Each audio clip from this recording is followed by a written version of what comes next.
Good evening, everyone. You are watching the Just Keep Up podcast, where we're one step ahead. I'm Kurt Johnson. This is Pete Zindros. We're excited to be back to you guys here on this Sports Monday, guys. It's going to be a great show. We have a lot to talk about, lots to get into. Big show, guys. Our featured story tonight, we're going to be talking all about Patrick Mahomes being injured, guys. He got hurt in their game yesterday. He suffered a high ankle sprain. So we're going to be going over what should the Chiefs do in regards to his injury.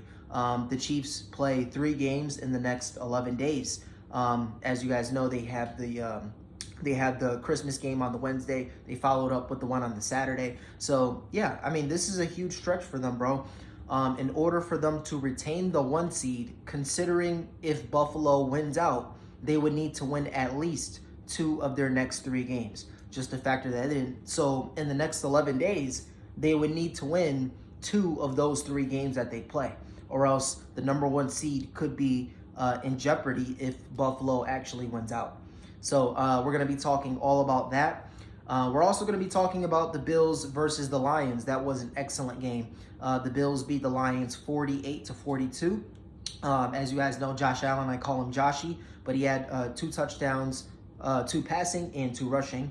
And Jared Goff had over 500 yards passing and 5 touchdowns. So a massive game there. We're going to talk all about that and what the future for both teams kind of looks like. We're also going to be talking about the Eagles and the Steelers and about fraudulent Jalen Hurts performance. We're going to be talking about that. And then also, guys, I don't know if you've seen, but Nick Sirianni gets into it with someone on his team, a coach on his team again. Guys, I don't know if you remember, but this has been a thing with them even last year. He's getting into it with coaches. He's getting into it with players. He's getting into it with fans. And now there was an incident where Jalen Carter actually committed a false start. Committed a encroachment. So it was 5 yards. And I guess Nick Sirianni was trying to coach him up on the sideline, saying like, hey, you can't do that, blah, blah, blah. And, you know, apparently Jalen Carter got mad at him, and then the defensive coach came over and he just said, Nick, shut up. Like, I'll take care of it. Like, just shut up. So, and this is like an assistant, a D-line or a D-tackle coach telling his head coach to just shut up. That he got it. So that speaks to their culture and Jalen Hurts' culture. This guy's supposed to be a leader of a team. He's supposed to be a leader of men when this is happening in his organization time and time again. Don't think so. But we're going to be talking a little bit about that. We're also going to talk about the Jets and the Jaguars. Not so much about the game, but about 2 very important players. One being Aaron Rodgers. He threw for 3 touchdowns. And he also led the team in rushing that game too. And then Davante Adams had a career day. 9 catches on 198 yards, all in the second half. So he didn't have any stats in the first half. I think he had 2 targets, no catches, no yards, nothing. And then in the second half, he explodes. 9 catches, 198 yards, all in the second half. And in the final 4 minutes, he had 138 yards alone in the last 4 minutes of the game. So it was absolutely remarkable. We're going to be talking all about, the Jets' future should it involve both Aaron Rodgers and Davante Adams.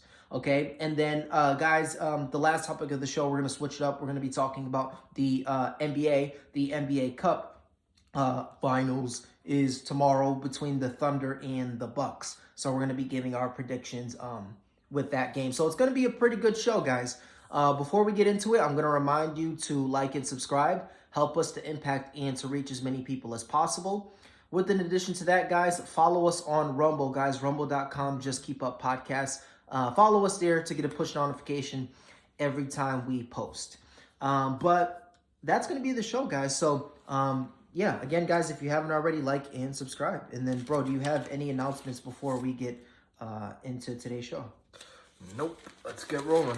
All right, guys. Yeah, so I'm going to read you guys an article. This is an update on Patrick Mahomes' injury. Again, guys, our featured story tonight is Patrick Mahomes being injured, guys. So this is an update on Patrick Mahomes' injury. This is from USA Today. NFL Network's Ian Rappaport reports that Mahomes is dealing with a mild high ankle sprain. the Chiefs quarterback will carry a week-to-week designation that will put his Week 16 status in doubt. But it doesn't appear that the quarterback will miss a significant amount of time. He'll be fine long-term, sources told Rappaport.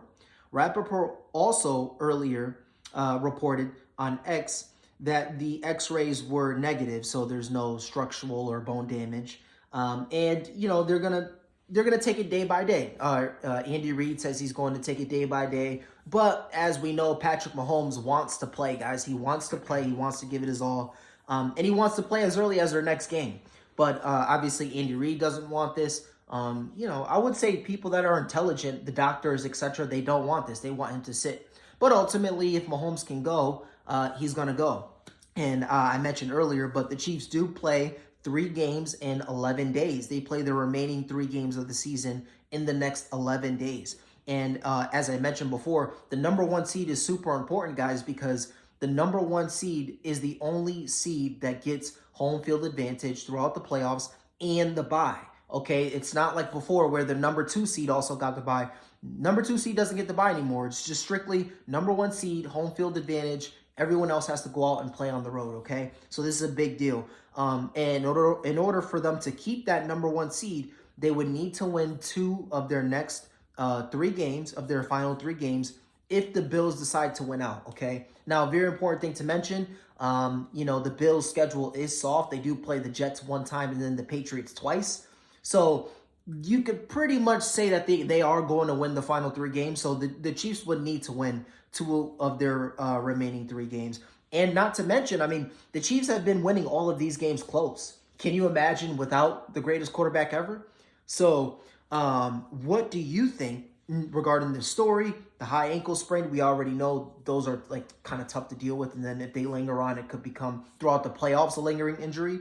But what do you think the Chiefs should do with this Patrick Mahomes injury? This is what they should do, and I hope they do this.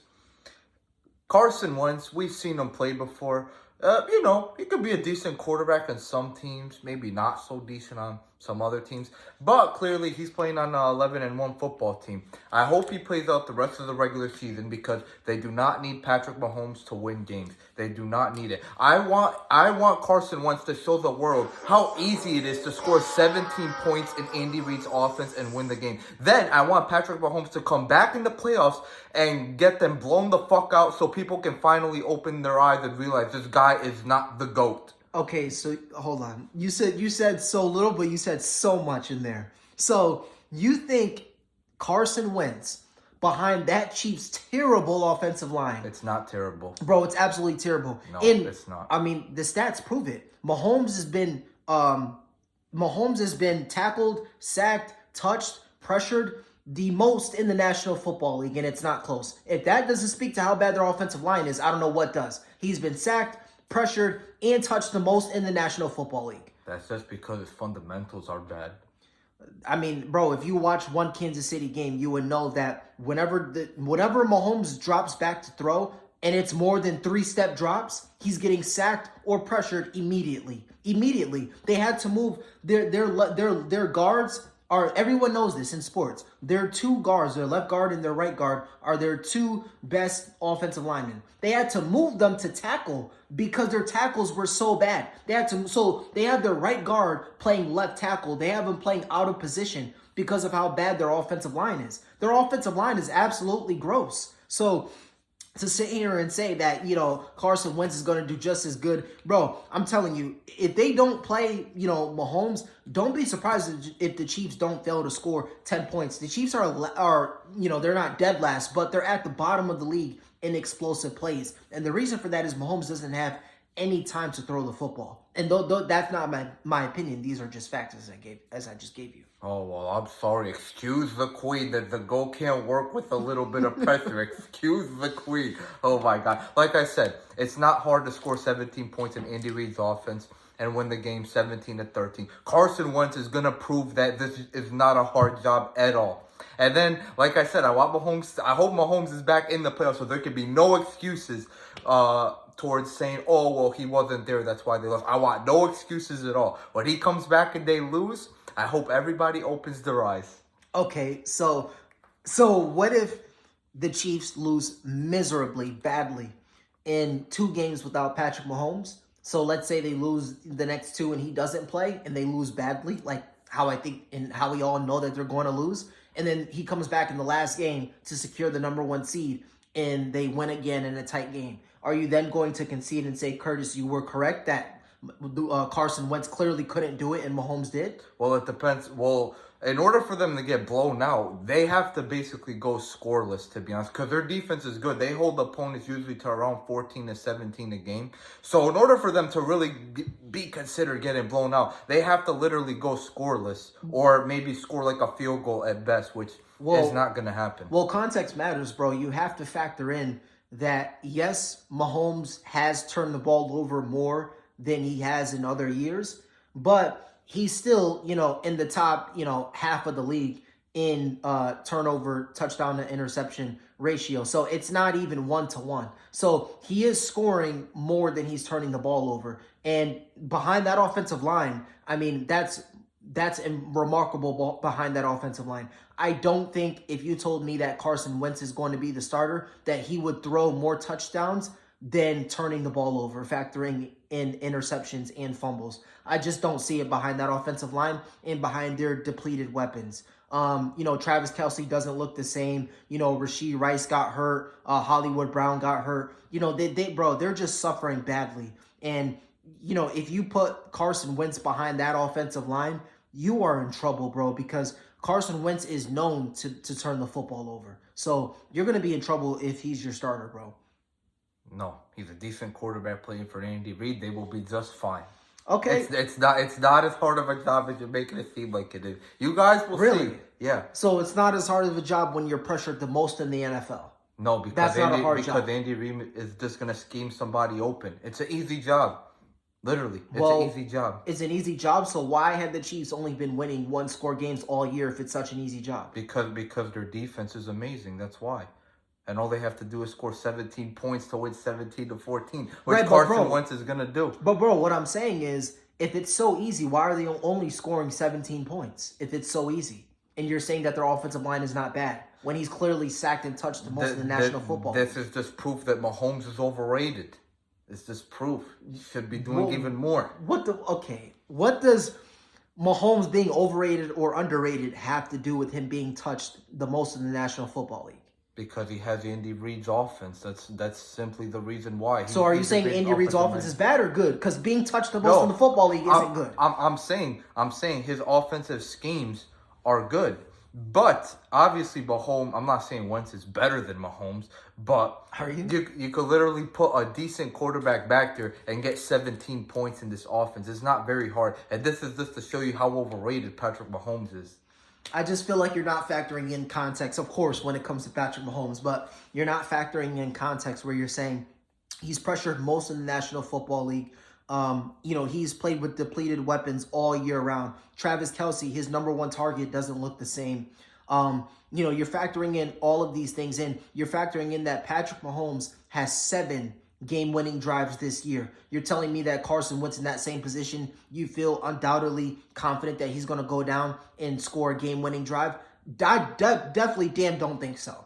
So when you factor in all those things, even if you want to say Mahomes is overrated or doing this and that, these games are coming down. And mind you, these are not the games where, the Raiders decide to have a botched, snap and it gets fumbled. Or this isn't the game where, the Chiefs block a kick to win the game. This is Mahomes going down the field on the last possession of the game and winning. This happened 7 times this year. So you're telling me you remove Patrick Mahomes, the guy that has 7 game-winning drives, and you add in Carson Wentz, you feel just as confident he's going to win those games? Yes, he's going to score 17 points. Absolutely, yes. It's not impressive. They're winning games because of their defense. Even though Patrick Mahomes has 7 game-winning drives, and they would have lost those games if he didn't go down the field and win them the game. They would have, by definition, lost those games. Oh, I'm going to give him so much credit for 17 points. This is like saying Eli Manning's rings are impressive. I never spoke about this with you guys, actually. Eli Manning is the most overrated quarterback in NFL history. People say he had agree. people say he had the game-winning drive and stuff in the Super Bowls. Guess what? He won the game 17-14 at the end of the day. This has been the story of Patrick Mahomes' season. So Right, but are we not going to factor in context? Because the reason why Eli Manning gets so much credit isn't because he only scored 17 points. It's because he beat probably one of the greatest defenses ever, and we're factoring in probably the greatest defensive coach of all time he had to beat as well. So because of the context, people give Eli Manning a lot of credit. So we have to factor in the context of everything. It's not just black and white. It's not just he scored 17 points. No one sits here and says Tom Brady's not the GOAT because in 2 Super Bowls he's failed to score over 21 points. No one says that. We all give him the credit, even though he won a Super Bowl scoring 17 points, right? So we don't knock Tom Brady for that. So why are we then going to say, well, it's not impressive if Mahomes does it, if it was impressive when Tom Brady did it? Well, let me tell you something about Eli Manning, right? Do you think it's more impressive that he scored 17 points, or are you going to give that Giants defense more credit for holding a 18-0 football team to 14 points, for example? They both led by the greatest quarterback of all time, both times. Had Randy Moss and Wes Welker on the sides, the first one. Then in the second one, he had Gronk, Aaron Hernandez, Edelman, you name them. Are we giving credit to the Giants for locking these teams up and winning the games 17-14? Or are we going to give Eli Manning the credit for scoring one drive after going 59 minutes, scoring just 10 points? Who are we giving more credit to? It's both, bro, but you have to understand at the end of the game, when it really matters most, when it really counts, if a guy goes down and wins you the game, that's what matters. That wins and losses is what matters. And what matters is the last play of the game. You have to have it. There's no other quarterback that you trust more than Patrick Mahomes. In the fourth quarter of games, when Patrick Mahomes is trailing, do you know that when he's trailing in the fourth quarter, he has a 500 record? So it's about a 50-50 chance if Mahomes is trailing in the fourth quarter if he's going to win the game or not. You do realize the second best statistically in that mark is, I think it's Jimmy Garoppolo at 35% of his games. And then the next is Tom Brady at like 28% of his games. Oh. So for Mahomes to win 50% of the games that he's trailing in the fourth quarter, that means if you have the lead against the Chiefs in the fourth quarter, no matter what the lead is, it's a 50% chance you're going to win that game. Quarterbacks don't even have a 500 record in general. He has a 500 record when trailing in the fourth quarter. Oh. That is absolutely unheard of. That's unheard of, bro. Okay. These stats are like unheard of. Let's use some context. He has the greatest offensive coach ever. He's had Tyreek Hill, Travis Kelce, offensive lines, everything. You name it. He was set up, bro. He was the most perfectly set up quarterback in NFL history. Really? Coming into the NFL. Really? Yes, he was. No Really? quarterback can ever remarkably come close to a situation this good. Okay, how about a situation where your defense is the 31st ranked defense in the National Football League? Is that a good situation to be in? Because that's what he was in 2018. Well, he had the last ranked defense in all of football, and it wasn't close. Is being the luckiest quarterback of all time having a situation where you have to literally move your guards over to tackles because your tackles are so bad that they're giving up sacks to no-names left and right, that you're the most pressured quarterback in all of football, that you supposedly have the greatest schemer of all time, but you can only score 17 points due to Patrick Mahomes' heroics during the game? Is this the luckiest quarterback of all time? I don't think so. Yeah, I think the luckiest quarterback of all time played for the New England Patriots, where you can come in, right? You can come in. Hold on. You can come in, right? And you could have 2 Super Bowls off the bat that you're not even the main focus in, and you just inherited a great defense. I think that's a great situation to be in when you inherit the number 1 ranked defense. I think that's a great situation to be in. Can we use some context here? Tom Brady, bro. But let me explain this to you guys, right? Before, when Tom Brady was a rookie and he was the backup quarterback for the team, they had Drew Bledsoe started. And it's not like this guy was a scrub. He was a 4-time Pro Bowler. So he was a solid quarterback. It's not like he sucked. Guess what their record was? They went 5-11. The following season, when Tom Brady became the quarterback, they won the Super Bowl. Yes, don't get me wrong. I know Tom Brady won that Super Bowl more defensive minded, but the fact that he walked in there, and took a bunch of nobodies in there and made them at least relevant. Like, you're telling me this is a better situation than walking into a situation where Andy Reid already had these guys in the playoffs multiple years, and then they got Tyreek Hill and the second greatest tight end ever? Fuck no, not even close. Having the number 1 ranked defense is the best gift you can ever have. And that's what Patrick Mahomes is right now, and he's paying the price for not doing shit on offense. He's paying the fucking price. He doesn't have the number 1 ranked defense. In fact, well, he has an amazing defense. That's the stats just don't prove that. The stats show that they're a slightly above average team. They're ranked 14th in total defense. Well, they win games scoring 17 points, so no, I don't buy the stats. Their defense is amazing. All right, I'm just simply saying, you would much rather have a dominant defense, and the reason for that is because you have more chances to fuck up and make mistakes because you have a defense that's going to bail you out. Whereas if you don't have a defense that's going to bail you out, no matter how good your weapons are, you need to be absolutely perfect in order to win the game, which is why the Chiefs, right? Which is why they win more now, because they have a better defense than they did back then. Even with Tyreek Hill, with Travis Kelce, and they went up against the depleting New England Patriots team. What team won that game?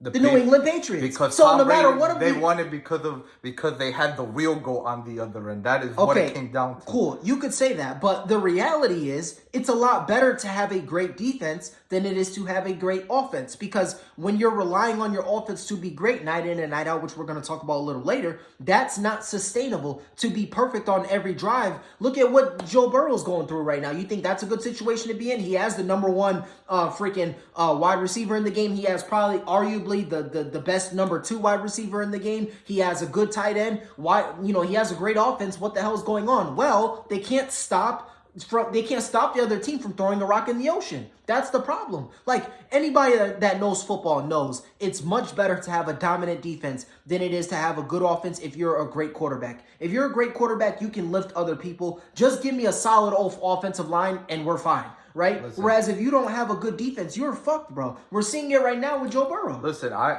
agree with you that defense is important. It is. Don't get me wrong. I'm not saying it's not important. But just think about this for a second. Look at what the teams were before and after, though. The Chiefs were already like a competent playoff team even before Mahomes. Like, when they had Alex Smith there, they were still a playoff team. Like, they weren't a Super Bowl contender. Like, Mahomes, like, obviously elevated them to that level, which I'm giving them credit for. I don't give them credit for many things. But yeah, they were a good team. Like, bro, Tom Brady came in there with a 5-11 roster prior. And mind you, the quarterback was a 4-time Pro Bowler. It's not like they had Matt Castle at quarterback, for example, or some scrub, Like, they had a competent quarterback, but, the team was just so bad they couldn't win anything. Okay. But Brady came in and actually elevated the offense, gave them life, and the defense also did their part, and that's how the dynasty pretty much started. Okay, but everything that you said goes to shit when you agree that having a great defense is better than having a great offense. I didn't say that. So you don't agree that having a great defense is better than having a great offense. You don't agree with that. Because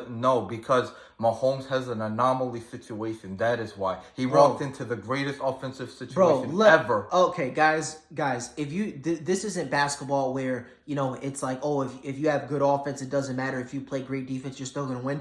Usually, if you play great defense, you're going to win. And if you don't believe me, I'm going to read you guys these stats, and I don't even have these notes. These are on the top of my head. Aaron Rodgers has had top-ranked offenses his entire career, basically. They've been top 5 in offense. He's had weapons. He's had a running game. He's had great offensive linemen, right? The one time that he's been to a Super Bowl, he's had the number 1 ranked defense, okay? He's never gone back to a Super Bowl. He's never had a number 1 ranked defense for the rest of his career. Tom Brady, right, has had a top 5 defense. I believe it's over 15 seasons in his career, he's had a top 5 defense. No other quarterback in NFL history has had a top 5 defense in more than 10 years. He's had a top 5 defense in 15 out of 20. What did he play? 22 years? He played out of 22 years. He had 15 of those seasons. He's had a top 5 defense. And the Super Bowls and the Super Bowl appearances and the Super Bowl victories and the low score numbers in those Super Bowls prove my point, where I say, in order to win the Super Bowl, right, it's much better to have a defense than it is to have a good offense. And the games that I told you just illustrated it, bro. The AFC Championship game in 2018. Who had the better offense? Obviously, the Chiefs did. What team won? The Patriots. Why? They had the better defense. And we all know this. In the playoffs, what does it come down to? The defense. The defense in the running game is what propels you to win in the playoffs. We all know this, bro. So to sit here and say it's much better to inherit a good offense rather than a good defense is insanity, especially if you're a great quarterback. Now, if you're a solid quarterback like Jared Goff, you can make the argument you want as much pieces around you as possible. But if you're a great quarterback, give me the defense. That way I can chill, take my time. I don't have to make irrational decisions. I could just play my game and we could win the game 21-17 versus having to win the game like Joe Burrow every game where you have to score, where you're scoring 35 points and you're still losing the game. We all know it's much better to inherit a good defense versus inheriting a good offense. Well, let me comment on that take real quick. Joe Burrow's defense right now is actually historically bad, like historically. So his defense is not part of the exception. It is not. Patrick Mahomes' offense is not part of the exception either, because that is the greatest offense ever. Well, at least it was back when he came into the league, because he had the greatest offensive mind ever, along with Tyreek Hill and the second greatest tight end ever. I just want to add to that. Statistically, that's not true. The greatest offense ever was the 2013 Broncos, but I concede. But I just want to say statistically, that's not true. Yeah, that was more because of Peyton just being God that year. I don't know what got into him that year. Shut up, Peyton. But yeah, that was more Peyton just being God. But anyways, you guys get my point though. Mahomes' situation was an anomaly. Joe Burrow's defense is an anomaly. At the end of the day, if you could tell me, give me a good offense and at least a competent enough defense versus the opposite, vice versa, like a very good defense and just a competent enough offense, I'm taking the offense, especially in today's NFL, because today's NFL is more offensive minded. Yes, but you're looking at it from like a fan or a coach's perspective versus a great quarterback's perspective. If you're a great quarterback, you can uplift the offense. So I'll sacrifice some offense for an all-time number 1 ranked defense. If you're a great quarterback, in your head, that's what you're saying. You're not saying, give me as much weapons as possible and then give me like an okay defense. No, what you're saying is, give me a packed defense. That way I can take my time. I'm not rushed. I'm not in a position where I have to be perfect to win these games, right? If you're a great quarterback, you can elevate the guys around you. So we got into this argument because we were saying who inherited the better situation. In my opinion, Tom Brady inherited the best situation of all time. You go into it off the rip and you have the number 1 ranked defense, especially as a young quarterback turning into the great player that he was. You can make mistakes. You can have games where you have no touchdowns and 2 interceptions. You could fuck up because you have the number 1 ranked defense that's going to carry you to victories sometimes. And then other times you can, go into it and have a chance to be great as Brady was down the stretch. But like I said, bro, it's much, much better to inherit a good defense. And like I said, using that analogy with Aaron Rodgers, we all agree Aaron Rodgers is great. We all agree he's one of the clutchest quarterbacks in NFL history. The stats prove that. He has 35 game-winning drives in his career, right? What's the difference from Aaron Rodgers? We all know this. His defense was at the bottom of the league for the majority of his career, which is why they haven't gone to more Super Bowls. He's lost playoff games scoring 50, the other team scored 51, but he scored 45 points and lost the playoff game. In that same year, I believe Brady scored, it was either 21 points or 17 points to win the Super Bowl. So we all know, bro, it's much, much better to inherit a good defense versus to inherit a good offense, bro. Well, Aaron Rodgers, majority of his career, has had like bottom 10 defenses. Even the statistics for his career, like back it up. Those are bad defenses. Those aren't like okay or competent defenses. Like, I can give you guys an example. Back when the Chiefs won their first Super Bowl with Patrick Mahomes, which was in 2019, I believe. Yeah. In the regular season, their defense wasn't good. But in the playoffs, though, they did their thing. Like, you guys could go look at those games if you guys want. They came back from 24-0 against the Texans. Like, the defense literally gave up 7 more points in 3.5 quarters because the Texans got off to that 24-0 start in literally like the first quarter. So the remainder of the game, the defense held them to just 7 points. The following game after that, when they played the Titans, I think they held them like 14 or some shit like that, but their defense did well. And then obviously that game against the Niners, they held them to like 20 points, I believe. But yeah, I mean, you know, the statistics told you that season that their defense wasn't very good, but they stepped up when they had to. And honestly, since then, that's exactly what they've been doing. I mean, the only time I could recall in the playoffs since then where their defense was probably bad was probably that Philadelphia Eagles game. And even when you look at that game, bro, Jalen Hurts had a fumble 6. That's something that the defense did to help them win. Like, if they didn't get that, they probably would have lost the game. And then after that, since then it was just last year. Their defense was top 10 last season, and now we're here in 2024. Yeah, and I mean, I don't disagree with anything that you're saying. But what I'm saying strictly is, and everyone knows this, especially if you're a great quarterback, it is a lot better to inherit a good defense versus a good offense. But I want to get back on track here. So, you think that Patrick Mahomes? What should the Chiefs do with Patrick Mahomes? Should they sit him? Should they start him? What do you think they should actually do? I know you mentioned what you want to happen, but what do you think the Chiefs should actually do to have the best chance to win this season? Yeah, I think that's exactly what they should do. Because they don't need Mahomes to win games, so just rest him and then bring the better quarterback back in the playoffs. Yeah, because obviously you're not going to go with your backup guy in the playoffs, and since they don't need him to win these games, yeah, just rest him. Okay. You know, make sure he's there. I don't know how, guys, and I know this isn't, but I don't know how you can say a stat that says this guy is equating for literally 7 wins on your schedule single-handedly. He has 7 game-winning drives all year, and for Pete to say they don't need him to win when he literally has 7 game-winning drives. They don't. They just have to score 17 I don't points. know. That's just like factually not true. But so what I think the Chiefs should do is, I think that they should rest him this game and rest him next game and see where you're at. If you win the game, if you win either one of those 2 games, sit him for the remainder of the year, bring him back in the postseason. However, if you lose those 2 games, bring him back the final game and try to secure the number 1 seed. That's going to be the most important thing. If assuming Buffalo wins the next 3 games, if Buffalo loses any of those games, I'm resting Patrick Mahomes the entire way. Because, Mahomes needs to be rested and ready to go. He's the only chance that the Chiefs have of three-peating. He is their only savior.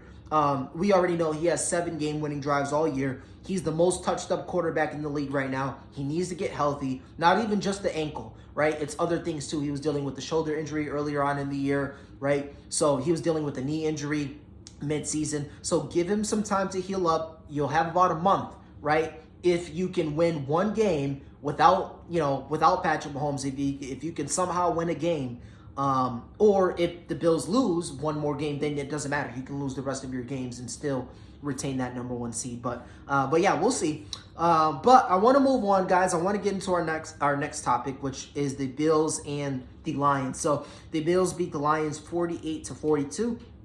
Josh had 2 passing touchdowns, 2 rushing touchdowns, and Jared Goff had 500 yards passing. It was 497, but I'm going to give him the benefit of the doubt. 500 yards passing and 5 touchdowns. I mean, absolutely insane. I feel like we talk every week about how great and fantastic the Lions are and how good their OC is, Ben Johnson. But what's your take on that game, and where do both teams go from here, the Bills and the Lions? Okay, I do have a hot take here.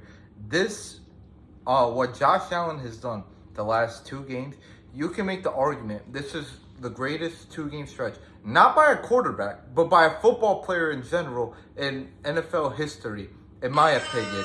Because you go look at the statistics, The guy has 6 passing touchdowns and 4 rushing touchdowns the last 2 games. That's 10 total touchdowns that he's doing it in 2 different ways. So if that right there doesn't explain to you that he's probably had the greatest 2-game stretch in football ever. And 86 total points. Yeah, like that's just insane right there. I don't know what else could back it up. I'm not talking about it from just a quarterback perspective. I'm talking about it from an overall football player perspective. Like what he's doing is just freaking insane right now. He 100% deserves to win MVP. If he doesn't get it, somebody needs to call the police. Somebody needs to call the police if he doesn't get it. Bro, somebody needs to fucking... Yeah, exactly. Somebody needs to call the police. But yeah, man, Josh Allen, once again, had to do the most. He ended up winning the game. But I do want to say, for the Bills, though, I am a little concerned for their defense. Because this is back-to-back games now where they gave up over 40 points. So it's like, if Josh Allen isn't perfect, they're not going to win the game. And, he has been perfect the last 2 games, though, and they're actually 1-1. They're actually 1-1. Wow. So what does that tell you about a defense, huh? Well, bro, they gave up over 40. Like, bro, no defense actually gives up over 40 points per game for a whole season. But yeah, anyways, yeah, I'm a little concerned about their defense. Their defense is gonna have to step up a bit more. Like, just don't give up 40 every game. Even if they give up like 27, they can still manage to hold up, because Josh Allen could lead them to 30 plus on any given night. But then, as far as the Lions go, yeah, I mean, another dominant offensive game. Their defense gave up 48. I mean, as of lately, their defense hasn't looked amazing either. But, I mean, this was Josh Allen they were playing against. So, you could kind of give them the benefit of the doubt. Last week, they've given up 40 as well. So, they've given up, I think it's 78 points in the last 2 weeks as well. So, they've been, like, just as bad as Buffalo defensively also. Mm-hmm. Yeah. So, you could say their defense is a little concerning moving forward. Their offense is fantastic as always. David Montgomery's actually out. I'm not sure exactly how much. I think it's about 4 weeks. He has like an MCL sprain, I believe. They said at least for the remainder of the season, at least. And if they don't secure the #1 seed, he could possibly miss a playoff game. Yeah, so basically that's telling you he's not going to be back unless the Lions make the divisional round. Yeah. Yeah, I mean, for now, Jahmyr Gibbs is just going to have to house the backfield. I mean, I'm pretty sure he'll do just fine with that. He's the better running back anyways. But, yeah, we'll see if they can secure this bye week, and we'll see Montgomery's status moving forward. Yeah, so, I mean, I have the complete opposite take as you do. So, I'm actually... okay with the Bills defense, and I'm actually very concerned with the Lions defense. And the only reason why I say that is because we've seen games this year where, Josh Allen scores 17 points and they win the game. Or we've seen times where, Josh Allen scores 21 points and they win the game with this current defense, okay? Now, the Lions have scored low numbers and they won the game, like the game that Jared Goff threw 5 picks and they still won the game. But this was when they didn't have guys injured. They now have guys, and this is not like a made up stat. They have 9 starters injured.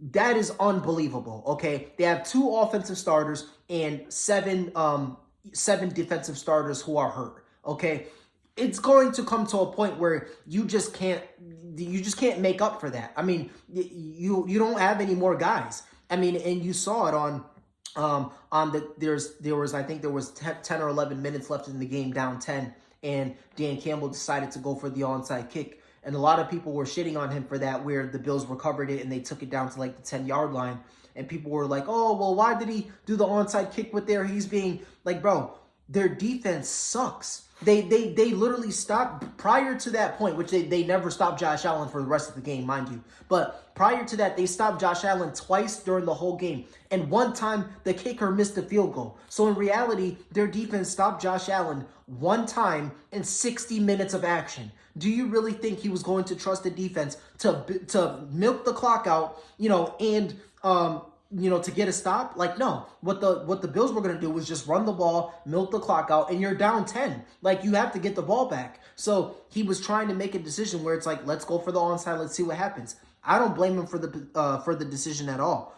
However, Dan Campbell is telling us what I am saying, where he doesn't even believe in his defense. He's going for it on fourth downs. He's doing onside kicks with 10 minutes left in the game. He doesn't trust his defense, bro, and I wouldn't either. It's not because of personnel or anything like that. It's because they don't have any more guys to go to because they're all hurt, right? And so that goes into my my future with the Lions. But quickly, I just want to say, Joshy, 2 touchdowns passing, 2 touchdowns rushing.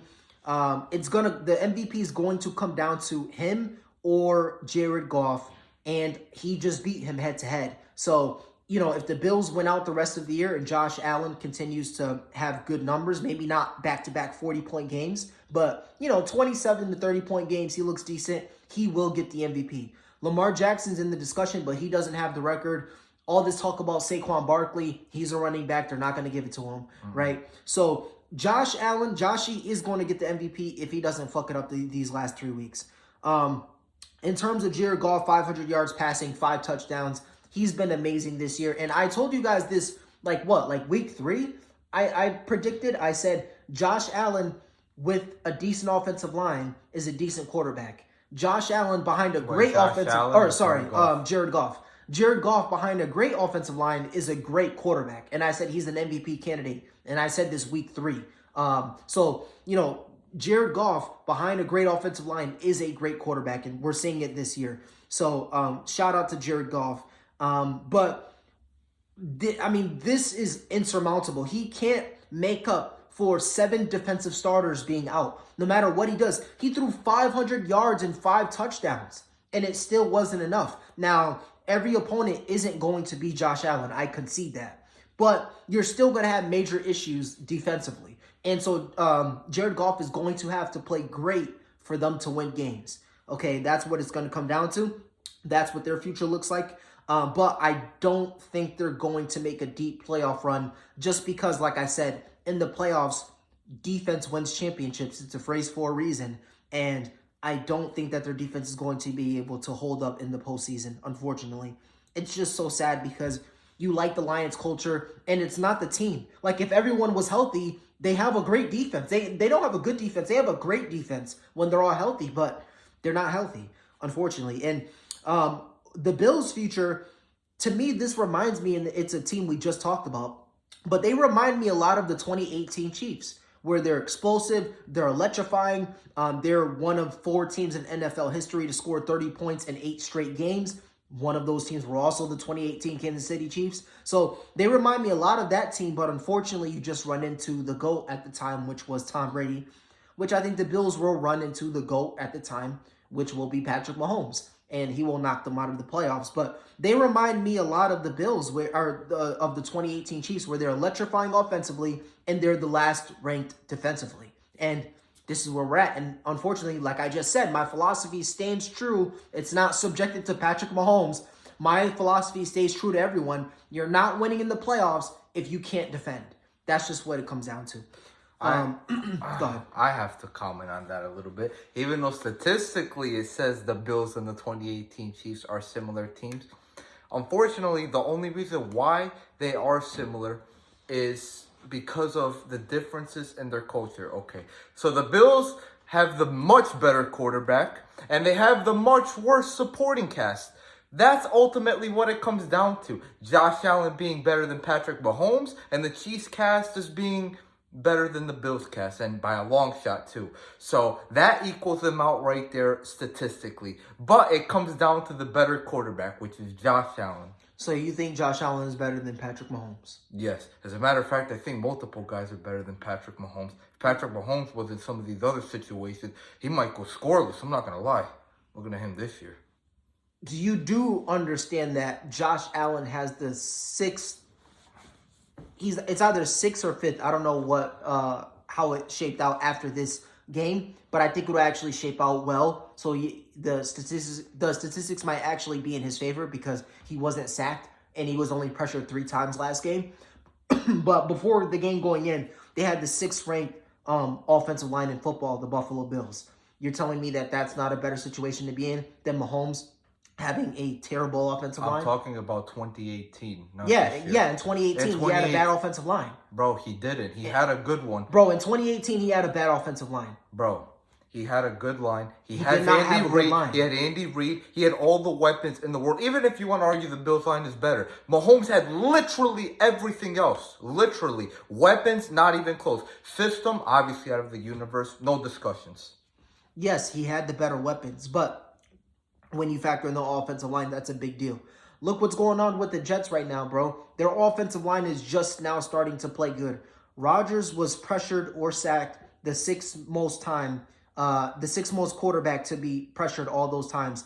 And now, their offensive line, he didn't get sacked once last game, and he only got pressured 3 times. They scored 30 for the first time all year. What does that tell you, bro? The offensive line matters. It goes, bro, in order to win a championship, this is how it goes, guys. I'm going to give you guys some game. Okay, this is how it goes to win a championship. Defense, offensive line, and then coaching, and then offense last. That's how it goes, okay? If you, especially if you have a great quarterback, you need an elite defense, you need an elite to a very good offensive line, and then you need a good culture and coaching, which is why we're going to get into our next topic, which is why I don't think the Eagles are going to go anywhere. But you need those things, right? Coaching, and then afterwards, you need a good, a solid to good offense to win games. Wow. Think about it, bro. Go ahead. What were you going to say? No, I was just going to say, I don't agree with the order that you put it in. In my opinion, personally, it goes coaching. Well, this isn't my opinion. This is just factual, but go ahead. Coaching, right? Coaching, weapons, defense, O-line. That's the order right there. That's just not factually true if you factor in that I'm gonna give you another stat, and this is true. You can actually look this up. Never once, and this disputes everything you just said. Not one number 1 ranked offense in football has ever won a Super Bowl, ever. They've gone to the Super Bowl, but they've never won the Super Bowl. There have been plenty of number 1 ranked defenses that have won the Super Bowl. There have been not one, and that is a fact. I know for sure one team that was ranked number 1 in offense and went to the Super Bowl was the 2000 Rams, and they ended up losing. So not one number 1 ranked offense won the Super Bowl. So that disproves your entire argument. Well, has a number 1 offense ever had a top 10 or at least a top 15 defense to back them up? I don't know the stats that far, but I just know for sure a number 1 ranked defense has won the Super Bowl, but not a number 1 ranked offense. So if that doesn't tell you in the playoffs, you need defense. Is there a saying offense wins championships? No one says that because it's not true. Defense wins championships. In the playoffs, we all know this, bro. The last year's Ravens team, explosive as hell on offense, right? What happens when they get to the postseason and it comes down to gritty games, grinded out games? Who wins? Well, their defense actually played good. Like Lamar Jackson just fucked it up in the end by throwing an interception. Their defense actually played well that game, though. Of course. But that's what I'm saying. So it literally came down to their offense, realistically, and that's where Lamar fucked up. Of course, but that's what I'm saying is the defense is what wins, bro. It's not the offense. It's a defensive game. Which defense played better? The Chiefs defense played better that game. That's why they won the game. So what it comes down to in the postseason, and like I say, the stats are, this isn't Kurt's opinion. Like, this is just a fact, right? You need a great defense. That's first and foremost. You need a good to great defense. That's number 1. But if you would put it in terms of need, there. Now, obviously, if you have a great quarterback, you can allow the defense to go down a little bit. Maybe the offense goes up a little bit. But I'm saying, ideally, you would want to have great defense, good offensive line, good coaching, good structure, and then offense last. You always offense last, especially if you have a great quarterback who can get you over the hump. You could sacrifice the offense because not one number 1 ranked offense has won the Super Bowl ever. So, I mean, bro, that just proves it right there. But yeah, guys, but I want to move on, guys. I want to get into our next topic here. We're creeping up on time. This is our longer show today, so that's okay. But the Eagles and the Steelers. So the Eagles beat the Steelers 27-13. Jalen Hurts had a pretty good day. 2 passing touchdowns, 1 rushing touchdown, 200-plus yards. And the Eagles are now 12-2. They're on a little bit of a streak here. And, excuse me. The Steelers dropped to 10-4, and this was a big loss for the Steelers, bro, because they have a game next week against the Ravens, and whoever wins that game is probably going to win the division. Okay, if the Steelers win, they'll have the tiebreaker, and they'll be two games ahead of the Ravens with 2 games left. it's a lock. They're going to win the division.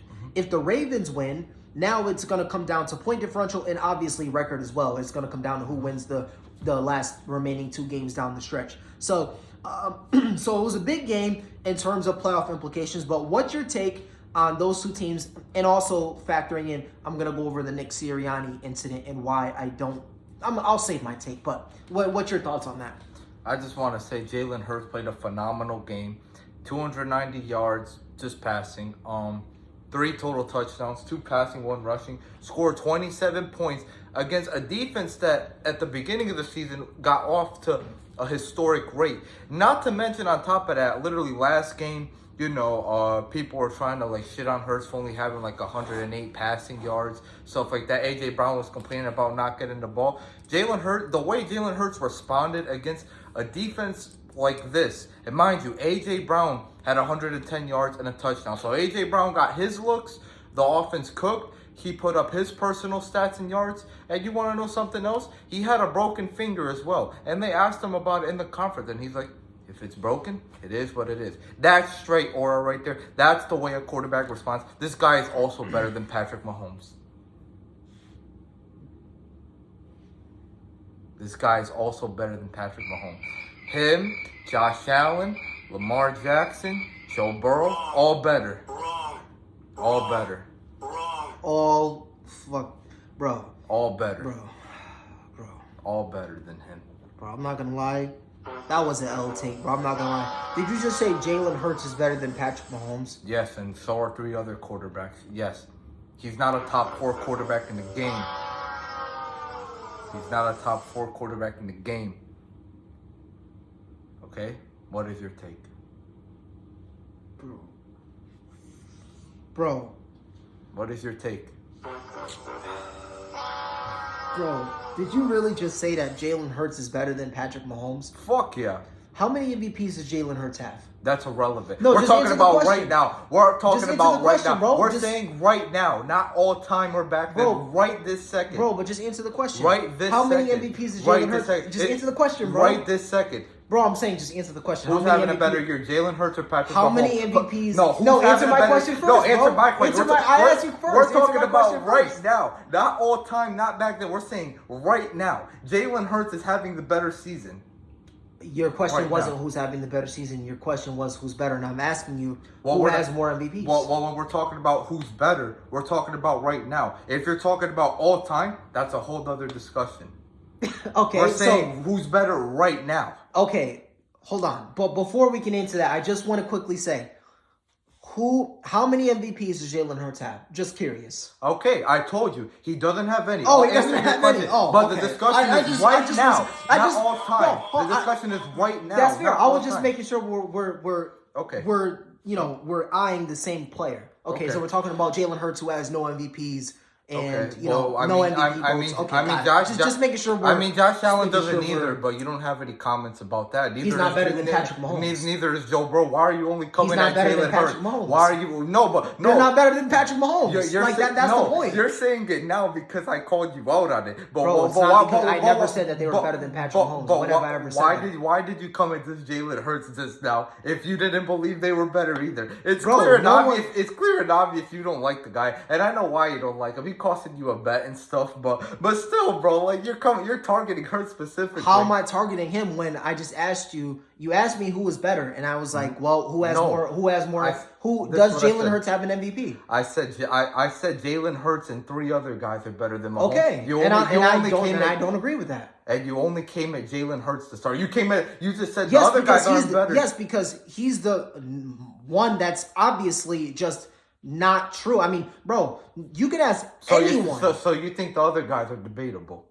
I think that if you want to say Joe Burrow is better right now, you can debate it. If you want to say Josh Allen's better right now, you can debate it. And the only reason why I say those 2 specifically is not only because obviously the eye test, obviously the numbers as well, but obviously these guys are in MVP conversations. And on top of it, hold on. These guys are in MVP conversations, and both of them had beaten Patrick Mahomes one-on-one, head up. Okay? When they played, who won? Hold on. Oh, Hold on. oh, Hold on. oh, okay. You just brought up numbers. I'm just making sure. Bro, you brought up numbers, though. Jalen Hurts has the numbers on him right now also. But I'm saying factoring in all of those things. I'm saying factoring in numbers, MVPs. Jalen Hurts. All right, so are we going off the past now or are we going off right now? I'm saying everything factors in. Okay, everything factors in, bro. Okay, Josh Allen beat him this year. Joe Burrow did it. So, yeah, we're talking right now. But everything factors in, bro. Everything factors in. If you say right now, like if I say, yo, bro, who would you take? Who's better right now, LeBron or SGA? You're going to say LeBron. Now, this season, it's not fucking close. Obviously SGA, but you're factoring in what he's done in the past, correct? So that you have to factor that in, bro. I'm factoring that in when I'm saying Joe Burrow he's went to Arrowhead and beaten Patrick Mahomes in an AFC Championship game. Josh Allen has went toe-to-toe with him in the divisional round. Josh Allen beat him as early as relevant as 3 weeks ago. All I said, listen, I'm not saying who would you rather have or who you believe is better. I'm just saying who's better right now, and that's Jalen Hurts. He's just not, and that it's just not true, bro. I mean, bro, to put this to perspective, and this isn't my opinion again, guys, because on this show, I don't argue my opinion. I argue facts. Pete may argue his opinion, or other people may argue their opinions. I argue facts. Mahomes, factual, in Vegas, he is in the MVP conversation. Jalen Hurts is not. Why is that? Why does Vegas have Patrick Mahomes as an MVP? Because they have front the best runner, record. That's why. Because they have a good record. Because they're factoring in. They have a good record. His interceptions weren't picked off. They were dropped. Okay, yes. So they have a good record. Number one, they have the best record in the National Football League. They're also factoring in, and again, this is in my opinion, this is on their website. They also are factoring in that Mahomes has 7 game-winning drives this year, the most in NFL history in a season. So if you're factoring in those two things, right, he's obviously going to be high on the MVP nominees, right? Jalen Hurts, they're 12-2. Why isn't Jalen Hurts in the MVP conversation, Vegas? This isn't my opinion again. Vegas, why isn't Jalen Hurts in the MVP conversation? Well, they say, statistically, the stats aren't there, and they say he's not the best. This is Vegas. This isn't my opinion. Also, right, he's not the best player, not even factoring in the conference, not even factoring in the division, not even factoring in on his own team. He's not the best player on his own offense, okay? It's Saquon Barkley. So for him to be in the MVP conversation, they're saying he's not even the MVP on offense, let alone his team, the division, the conference, or the league. They're saying he's not even the MVP on his team on offense. So, which is unfathomable. So you're saying that a guy who Vegas says is not even the MVP on offense on his team. They say 2 more guys are more valuable. This is Vegas. Saquon Barkley and A.J. Brown. I think a lot of people on the Chiefs are more valuable than Mahomes as well. Chris Jones is more valuable. George Karlaftis. On the team or on offense? Andy Reid is more valuable. Everyone is more valuable. Now you're mentioning coaches and defense. Yeah, exactly. He's not the best player on the team. Okay.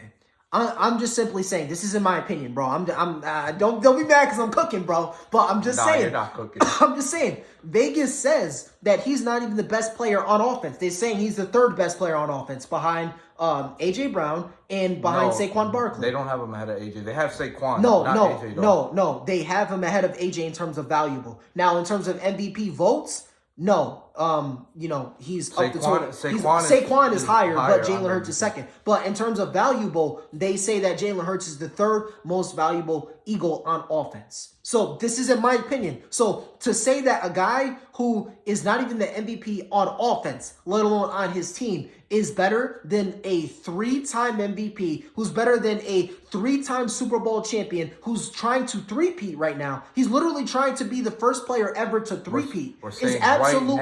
Is absolutely ludicrous and insane. So, bro, going back to the Eagles and Steelers though, because what Pete said, which is absolutely crazy. Saying that. So you think Burrow's better than Mahomes and Allen, and who was the 3rd one? Hurts, Lamar. Hell yeah. You think Lamar's better too? Hell yeah, they're all better. Okay, where does Jalen Hurts rank in this? Jalen Hurts? He ranks 3rd. Behind who? Who's your list? Well, I have Burrow, Allen, Hurts, Lamar, and then Mahomes. So, guys, I just want you to hear this. He has Jalen Hurts right now Or actually, over no. Lamar Jackson. Actually, right that now, is no. My insane. bad. Not factoring in the past. Right now, Lamar is better. Right now, he is having the better year. I'll give him that. But he's 4.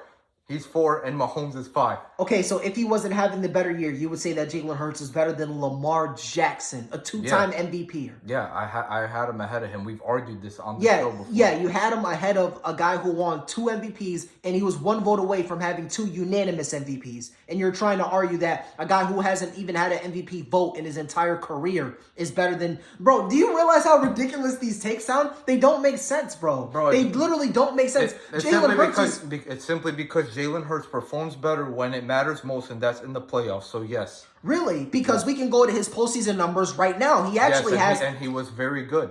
Really? Is 6 touchdowns, 5 interceptions good in the postseason, yes or no? He didn't have the 6 touchdowns, 5 interceptions. He literally had like 3 or 4 in the Super Bowl alone. But He played like 5 to 6 games. Bro, and they've all been mediocre playoff games. The one game that we all remember is the game he had 4 touchdowns, 1 interception in the Super Bowl.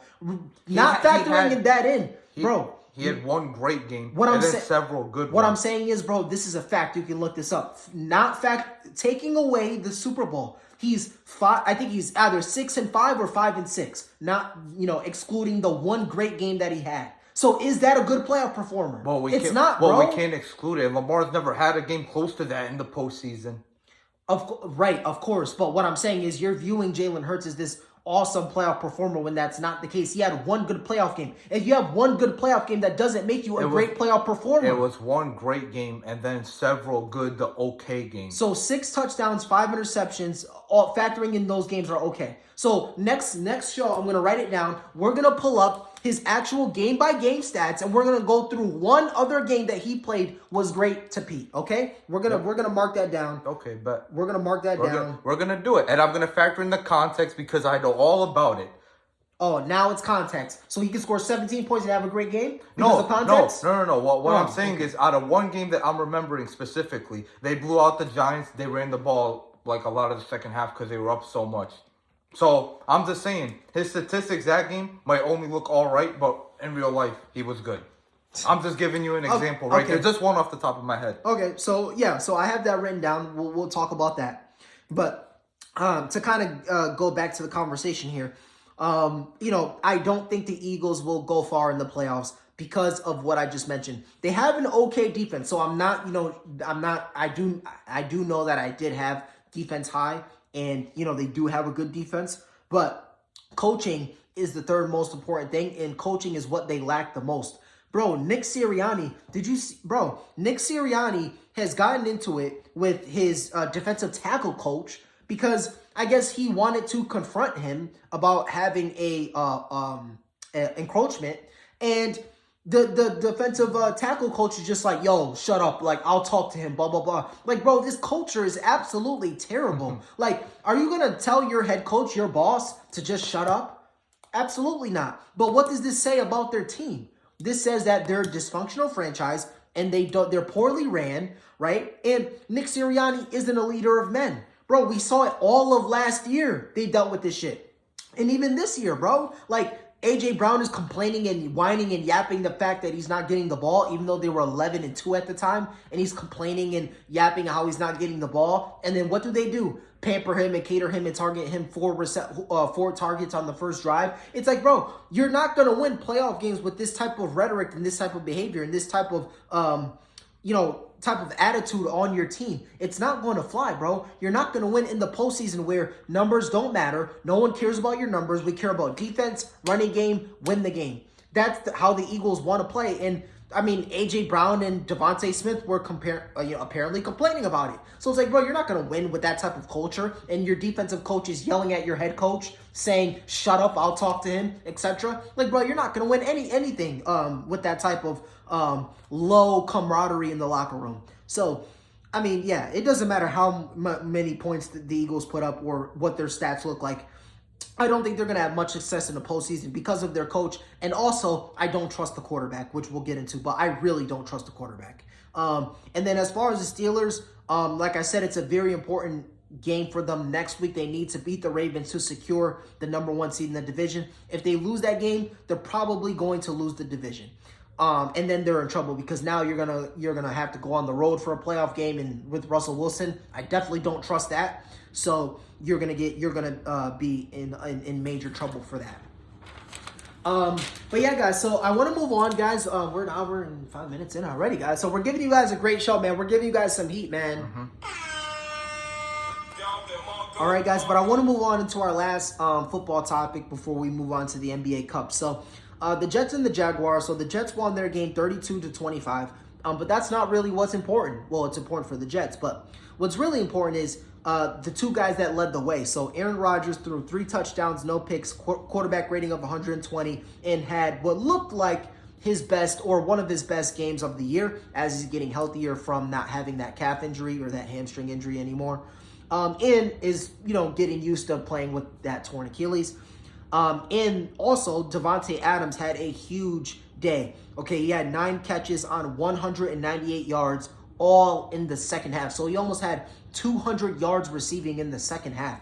And he had 138 yards in the final 4 minutes of regulation, the most in that span in NFL history. He also, in that game, Aaron Rodgers threw him a touchdown pass, 2 touchdown passes, but one gave him he became the 10th player in NFL history to have 100+ touchdown receptions. So what's your take on Aaron Rodgers having a good game, Davante Adams having a historic game, and also becoming only the 10th? That's a crazy feat, honestly. Becoming the 10th player in NFL history to score 100 touchdowns. And did this prove anything that Davante Adams and Aaron Rodgers should be in the Jets' future? Well, for Rodgers, it was just another day in the office. We've seen him have games like this before. I mean, as great as Davante is, he never had a game this insane. It was a great game. He's obviously a Hall of Fame wide receiver. He has all the statistics. Super Bowls don't matter for wide receivers. It's really just all about the stats. He has the stats. He has the All-Pro teams, the Pro Bowl appearances. Yeah, I mean, he's Tier A Hall of Fame player, like, no doubt about it. Now, what should the Jets do moving forward? I mean, to be honest with you, it was the Jaguars with Mac Jones. Like, this isn't nothing they should flex, but I think they should still give it another try. But not because they did this against the Jaguars. Like, I already thought they should have given it another year. Yeah, so I agree. I think this was reassuring for, Jets fans. So, my dad, if you're watching, or, other Jets fans out there that has gone through 20 years plus of absolute misery, and they're on hot right now. They're on go, and they're like, you got to get him out of here. You got to do this. This is what they needed to see. They needed to have some hope and some confidence. But me and you kind of already knew, the smart decision, if you're not factoring in your feelings, is you need to run it back. Okay, Aaron Rodgers is on pace to throw 32 touchdowns, 9 interceptions, and throw for 4,500 yards. That is by far the best season of a quarterback in Jets franchise history. Okay, history. So, for Jets fans to say, yeah, get Aaron Rodgers out of here. He's washed. He's literally going to have the best year by far in NFL history, in franchise history as a New York Jet. So this is a down year for Rodgers, 32 touchdowns, 9 interceptions. And, I'm going to poke the bear a little more, but Jalen Hurts would be lucky to have that. And this is a 41-year-old quarterback. He's literally on pace to having a better year. This is a 41-year-old quarterback coming off of an Achilles, and Jalen Hurts will be blessed to have a year like this, right? He's literally on pace to having a better year than that. But he's had a better year as it is. But what I'm saying is, the Jets should obviously keep this same duo going.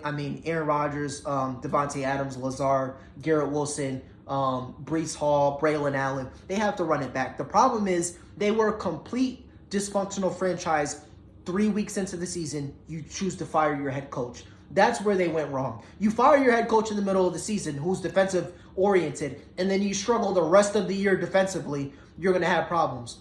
I don't want to sound like a broken record, but we went over in previous episodes how the Jets have 10 losses on the year. 7 of those losses are one-score games. 5 of those losses, the defense given up game-winning touchdowns. So, it's very clear the defense is the issue. Get a coach in there that knows what the hell he's doing. Sign Ben Johnson if you can, the OC of the Lions. Sign him. draft a quarterback, whether he's your first pick or your second pick. Draft a quarterback that you believe in. Let him grow with Aaron Rodgers until Aaron Rodgers decides to hang it up, and then you have your quarterback for the next future, and you have a chance for him to sit behind Aaron Rodgers. It never works out when you choose that you want to start your rookie quarterback in a dumpster fire, which is what they tried to do with Sam Darnold. And look what he's doing now, that he got the opportunity to sit for a couple years and, really learn and develop. And look what he's doing now. He's balling out. So that's always the best move to go. And then as far as Devontae, as you mentioned, bro, first ballot Hall of Famer. I mean, 9 catches on 198 yards was the first time that's happened in the century. And then 138 yards in the last 4 minutes of regulation has never happened in NFL history. So for him to do that, and for him obviously to be the 10th player ever to score 100 touchdowns is absolutely incredible. So shout out to Devontae Adams for that. So, but yeah, guys, I want to move on, guys. I want to get into the last part of the show, which is the NBA Cup, guys. So the NBA Cup is tomorrow. So the Thunder, they're 20-5 and they're first in the West. They take on the Bucks, who are 14-11 and they're 6th in the East. As we all know, Milwaukee started off 2-8, and they're winning the majority of these games. They turned around ever since Doc Rivers said he's going to start taking coaching seriously. So, what's your take on those two teams, and who do you have winning that game tomorrow? Okay, I think I'm gonna go with the Bucks winning. Yeah, to be honest with you, the Bucks, they've been playing really good, but I just don't know how sustainable it's gonna be. Maybe they could have just gotten hot at the right time. But I do know one thing. Giannis wants this. Like, he wants this.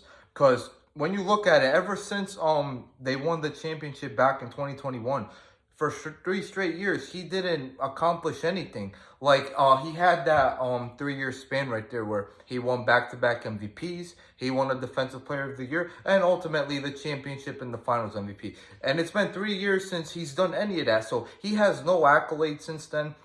So I know he wants this really badly. I think he's going to go out there. I think he's going to dominate. He's probably going to have a 40, maybe a 50-point game with, like, 15 rebounds, maybe close to a triple-double even. Like, I think he's just going to go out there, go off.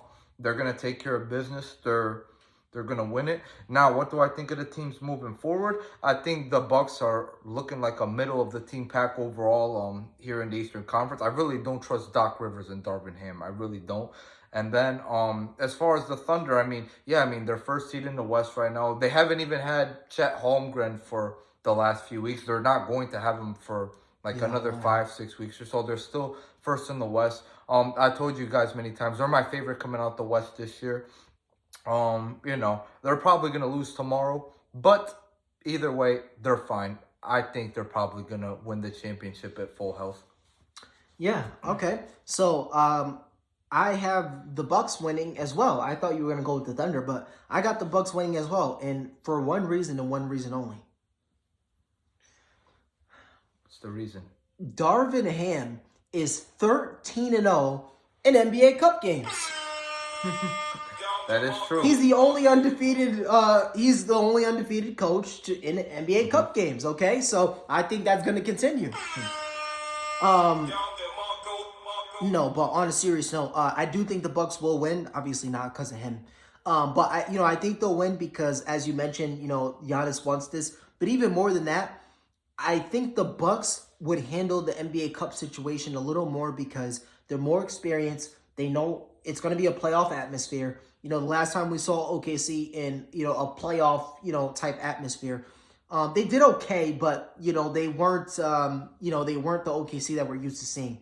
And the Thunder, and this is why I don't trust OKC, okay, is because OKC, to me, plays like a 9th grade AAU team where they have a bunch of guys who can handle the ball and create shots and make shots, and it looks pretty and it looks good. But what happens when there's meaningful games? What happens when there's an MVP on the other side that you just have no answer for, right? What happens when, Shai's not making shots? Or what happens when, J-Dub can't make shots because Giannis is guarding him, right? Or etc. What's going to happen now? So I think they can have fun and they could, I'm not trying to downplay the Thunder. They're a great defensive team. I think J-Dub's leading the league in steals. So, they're amazing defensively. They have multiple ball handlers. They're a good team.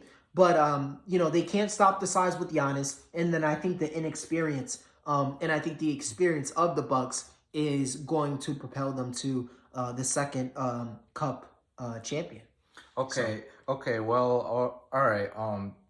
I agree with your takes about the game overall, but I just have a couple comments to make about what you think about the Thunder. So yes, they might look like a ninth grade AAU team, but for at an NBA level where the guys are all friends, which they all are, there's no egos on that team. They have chemistry. I think that's a good thing in my opinion. Like, say Shea's not making shots, that's fine. They have J-Dub. J-Dub's not making shots, that's fine. They have Chet. And these guys have no egos. They're obviously all friends on and off the court. They're great defensively.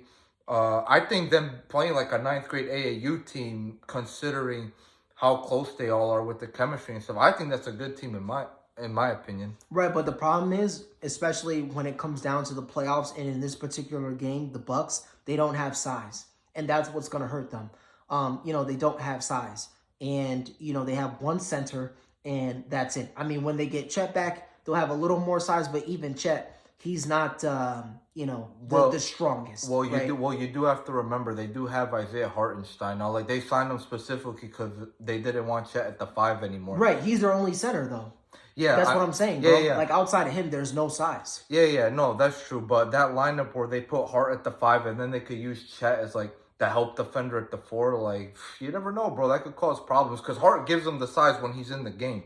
And then you have Chet being the help defender. I mean, he's a solid defender, Hartenstein. I'm not big on him defensively as much as I am Hartenstein effort, offensive rebounds, hustle. I'm not like saying Hartenstein is this, lockdown defender, paint defender. I think Chet is a better defender than I think Hartenstein is. I think Hartenstein is their offensive rebounds, rebounding effort. But I think it could cause problems. And in this particular game, they don't have Chet. So I think you're going to really see the size pay a difference in this game. But yeah, guys, I want to move on. I want to get to the end of the show.